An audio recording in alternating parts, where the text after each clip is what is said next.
Okay. Ain't got time I'm to a search me for Villaginian. it. I prefer Village. Craig, don't say those things. You're just making their dicks hard. Don't do it. I know old dude's weird like that, though.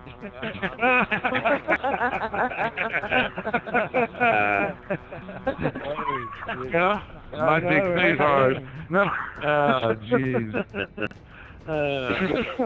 I actually recorded that clip today while playing Modern Warfare 3 on the Xbox One. In the year 2019, I found a lobby in an old Call of Duty game with literally the entire lobby chatting. And that was the cleanest that it ever got, right there in that clip. The rest of it was nothing but trash talk, very, very dirty insults, and just a whole lot of, "You're a camping piece of shit." I was almost floored, folks, I'm not gonna lie. I haven't been in a party, or I'm sorry, I haven't been in a game chat like that in pretty much about a decade, really. And I can't lie, I stayed in that lobby as long as I could simply because I missed that. So, I made a video a few months ago called Why Kids Today Couldn't Survive Modern Warfare 2 Chat Lobbies, and that video has over 1 million views, so of course, thank you. But today I want to talk about the overall impact of game chat, not just, the trash talking elements, but all of the great elements of game chat and why gaming today, not having that as a standard, is just hurting, really, the whole gaming scene. So of course, if you played an old Call of Duty or Halo or pretty much any game where people could be not in a party and talk, there was just a whole lot of horrible things said to one another. Some of the things, if I said in this video, would probably get me terminated from YouTube, but we all know that trash talking was a major element of all these different chats back in the day,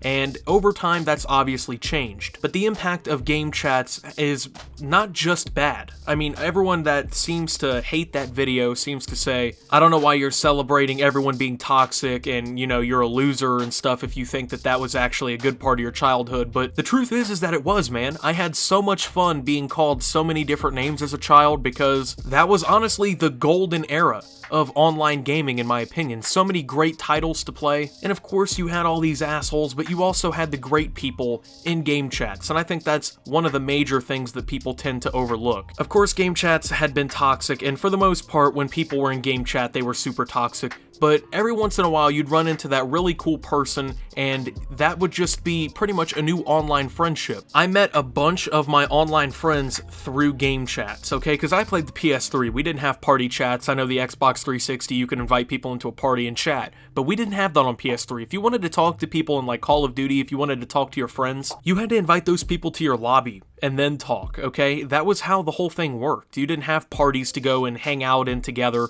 and talk without the, factor of everyone else basically making fun of you. So when you went into a game and you were forced basically to talk to everyone else unless you muted them, that alone made so many different online friendships happen for me. One of these online friendships started in Black Ops 2 with my good friend Mateo, or Too Hot to Handle as I've always pretty much known him, but we met on the PlayStation 3 back in like Black Ops 2. We hated each other at first, we shit-talked each other at first, but we've been friends ever since, and he actually has a YouTube channel, so I'm gonna link that down below, go check him out. But if it hadn't been for game chat, I probably never would have met him and talked to him if one of my friends didn't invite him in and we weren't sitting there bullying each other in game chat. But game chat was just so important back in like Call of Duty, especially because that's what I played. I know a lot of people talk about Halo. I didn't play Halo because I was on the PS3, but I made a lot of online friends by recruiting people to my clan. I ran a clan called Bloody Headshots back in the day, and if I hadn't been inviting people and recruiting people to this clan through game chat and smack talking people and stuff, I wouldn't have made some of the friends that I did,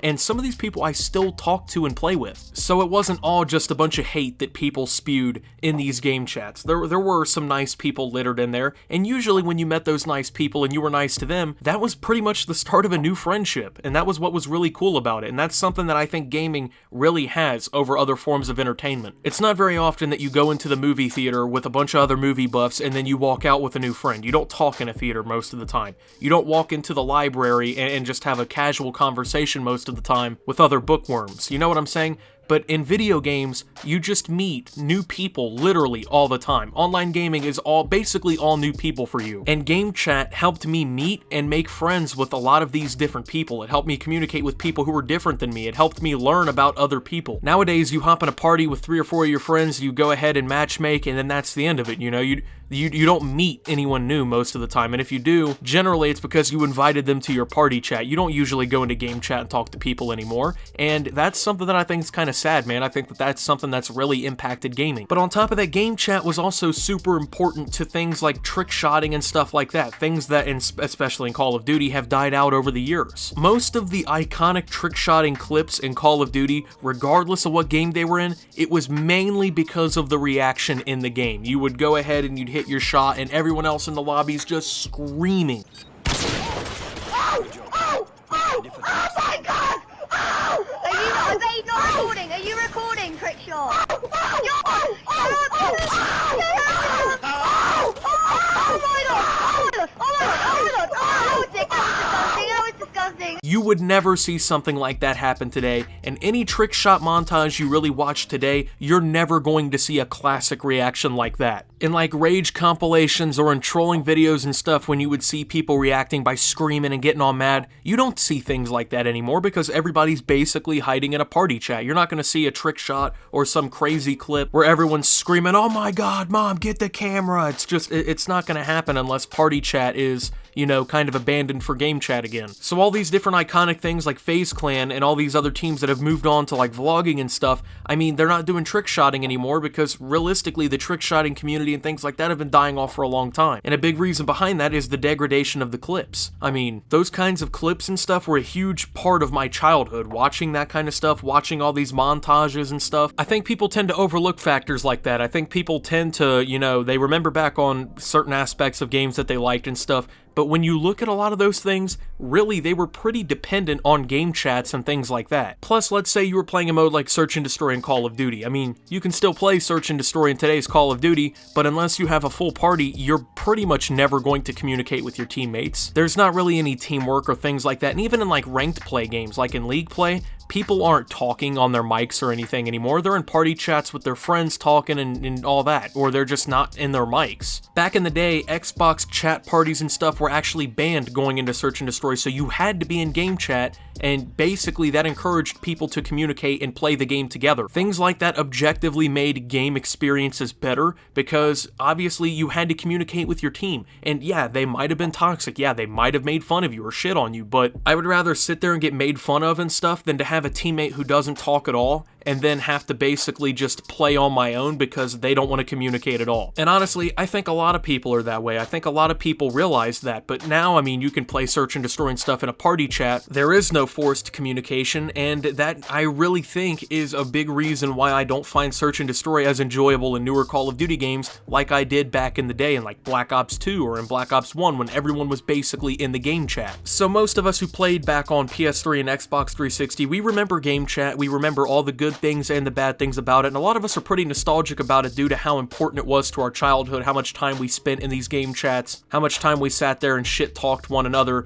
before we went into our lobby in Black Ops 2. And then, of course, once the game ended and whoever won basically just sat there and ran the other team into the dirt until they backed out or played again. A lot of us remember things like that, and a lot of us actually look back on it pretty positively, I'd say. I mean, even though I got bullied a lot until I was like 14 in game chats when the PS4 came out, I still look back on those times as being great times because I had so much fun playing with my friends, I had so much fun playing all these different games, and of course I could take it. I wasn't a little bitch about it, and I wasn't scared, but nowadays that just doesn't happen. Even if you are in game chat now, and you're being toxic and you're trolling people. Like if you play on Xbox, they'll ban you from communicating with other people, I'm pretty sure. There's communication bans on Xbox. If too many people report you as being toxic and you have your reputation and whatnot, and PlayStation will ban you if you send mean messages and stuff like that. Like we've gotten to the point where everyone's so soft on video games that things like that have been put into place, and it just, I don't see another reason why that would have happened other than the introduction of party chat. That is the truth. Kids today just couldn't survive those lobbies. I mean, the things that I heard being said in those lobbies turned a boy into a man, like I said, but that's of course only remembering the bad parts of it. There were plenty of good elements of game chat, and I met so many awesome people through those game chats. I had so many fun games and memories playing in those game chats that all easily outweigh all the bad ones, at least in my opinion. But as we all know,